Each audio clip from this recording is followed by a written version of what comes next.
நண்பர்களே அனைவருக்கும் வணக்கம். நமது பதிவு பிடித்திருந்தால் லைக் பண்ணுங்கள், ஷேர் பண்ணுங்கள், சப்ஸ்கிரைப் பண்ணுங்கள். நண்பர்களே, நடந்து முடிந்த பிஜிடிஆர்பி தேர்வில் அந்த மதிப்பெண்கள் எவ்வளோ முக்கியன்றது தான் இந்த பதிவில் ஷேர் பண்ண போகிறேன். ஏன்னா சிலருக்கெல்லாம் பார்த்திங்கன்னா ஒரு மதிப்பெண்களில் வாய்ப்பு பறிபோயிருக்கிறது. நான் அதற்காகவே இந்த வீடியோ பதிவு பண்ணுறேன். அந்த ஒரு மதிப்பெண்கள் எவ்வளோ முக்கியம், நம்ம எவ்வளோ இம்பார்ட்டன்ட் கொடுத்து நம்ம பிஜிடிஆர்பிக்கு படிக்க வேண்டும், இதெல்லாம் தான் இந்த பதிவில் நம்ம பார்க்க போகிறோம். வாங்க வீடியோக்குள்ளே போகலாம். நண்பர்களே, இப்போ சமீபத்தில் சிவி லிஸ்ட்டு வெளியிட்டு இருந்தாங்க. ரிசல்ட்டு கூட பார்த்திங்கன்னா சிவி லிஸ்ட்டு வெளியிட்டு இருந்தாங்க.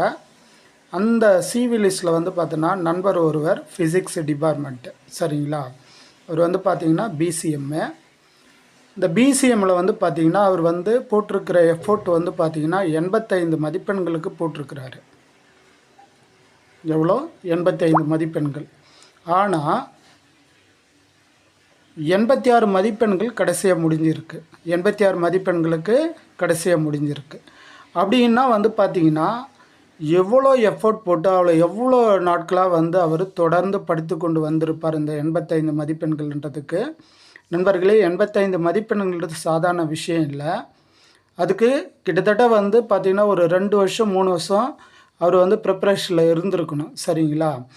அப்படி இருக்கும் பட்சத்தில் 85 மதிப்பெண்கள் 86 மதிப்பெண்களுக்கு இப்போ சிவிக்கு போயிருக்கிறாங்க.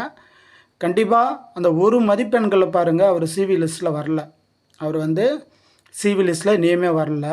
எவ்வளோ ஃபீல் பண்ணியிருப்பார் பாருங்கள். அப்போது இதில் ஒரு மதிப்பெண்கள்ன்றது எவ்வளோ ஒரு இம்பார்ட்டன்ட் விஷயம்னு பாருங்கள். அதால் தான் நான் நண்பர்களே எல்லா வீடியோக்குள்ளேயுமே சொல்லியிருப்பேன். பிஜிடிஆர்பிக்கு நீங்கள் இப்போலேருந்து தயாரானீங்கன்னா கண்டிப்பாக நம்ம ஒரு 90க்கு அச்சீவ் பண்ணணும், 100க்கு அச்சீவ் பண்ணணும்னு சொல்லி நம்ம நிறைய வீடியோக்களில் சொல்லியிருப்போம். அப்போது ஒவ்வொரு மதிப்பெண்களுக்கு எவ்வளோ முக்கியம்னு சொல்லி நீங்கள் அதை இம்பார்ட்டன்ட் கொடுத்து நீங்கள் அதை படிக்க வேண்டும் என்பதை இந்த பதிவு மூலியமாக தெரிவித்துக் கொள்கிறேன், சரிங்களா.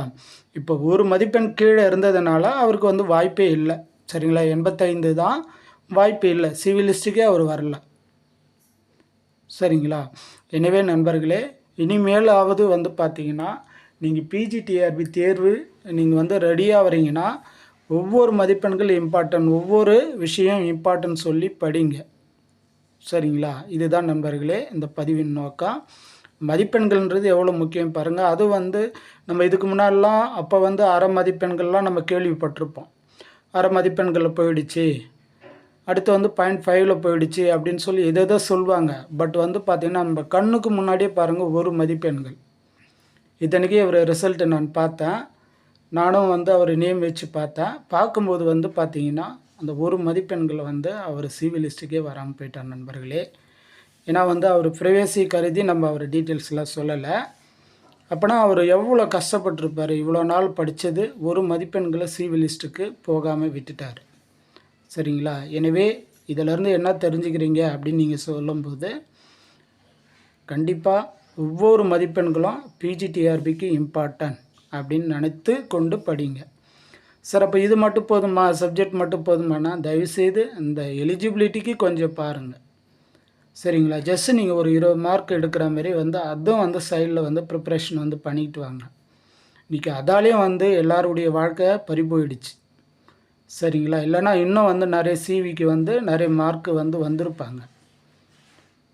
எனவே நண்பர்கள், இந்த 2 விஷயத்தை நீங்கள் மனதில் வைத்துக்கொண்டு நீங்கள் படிக்க ஆரம்பிங்க. கண்டிப்பாக ஒரு மதிப்பெண்கள் இந்த முக்கியம்னு சொல்லி இந்த பதிவு மூலியமாக தெரிவித்துக் கொள்கிறேன். நன்றி, வணக்கம்.